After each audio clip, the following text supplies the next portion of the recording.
All right, let's get right into it. Today we're talking about a story that, on the surface, is about a document. But really, it's about a dream. The Nigerian government is literally doubling the price of a passport. And this is happening right at a time when a whole generation is looking for a future outside the country. So let's dig in and figure out why this is about so much more than just a price tag. Okay, so here's how we're going to break this down. First, we'll look at the new price itself. Then, we'll get into who this actually affects. After that, we need to talk about the Japa phenomenon. That's the key context here. We'll also cover the official reasons for the hike versus what people are really worried about. And finally, we'll piece it all together to see what this move really signals. So let's start with the numbers. The standard 32-page passport, the new price is now 100,000 naira. A big jump.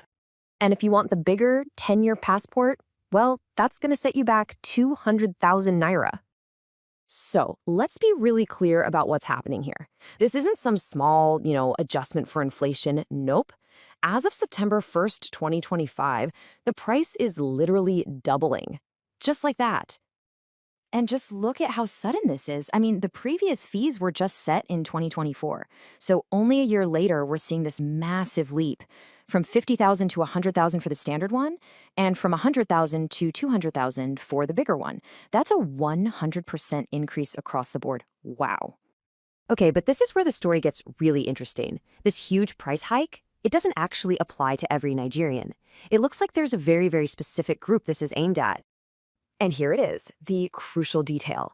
These new doubled fees, they only apply to applications made inside Nigeria. If you're a Nigerian living abroad, your fees stay the same. So what does that tell you? The focus of this price hike is squarely on people who are currently in the country. So why is that distinction so important? Well, to really get the full weight of this policy change, you have to understand one of the biggest social movements happening in Nigeria right now. You hear this word everywhere, Japa. It's a Yoruba verb, and it means to flee or to escape. And in today's slang, it perfectly captures this urgent feeling that's driving so many Nigerians, especially young folks and professionals, to leave the country. And look, this isn't just a small trend. It's a massive shift. Since COVID, there's been this huge wave of young people and skilled workers heading for places like the US, the UK, and Canada. They're all looking for the same things: better jobs, better education, better security. But here's the real kicker, the economic irony. The diaspora they're trying to join, they already send over $20 billion back home to Nigeria every year. Okay, so with that context, this huge wave of people leaving, how is the government actually explaining this price hike? And more importantly, how does their reason hold up when you look at the bigger picture, this massive brain drain? Well, the official line from the Nigeria Immigration Service is pretty straightforward. They say it's all about maintaining the quality and integrity of the Nigerian passport. They're framing it as a necessary move to improve service delivery for everybody. But you put that pretty administrative reason up against a viewpoint like this one from Akinwumi Adesina, the president of the African Development Bank, and it's a stark contrast. He basically sees the Japa phenomenon as a tragedy, a huge loss for Africa. He argues that the continent's greatest asset, its young people, should be building the future at home, not somewhere else. For him, the answer is a stronger Africa that can create its own opportunities. All right, let's put it all together then. You've got a massive price hike, but only for people inside the country.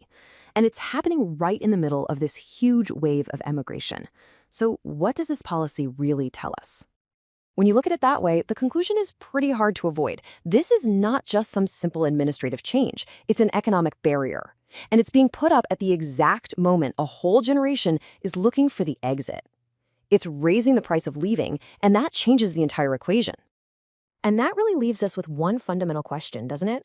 The government says a passport is a routine service that needs to be properly funded. But for millions of Nigerians, it's so much more than that. It's the key that could unlock a totally different future.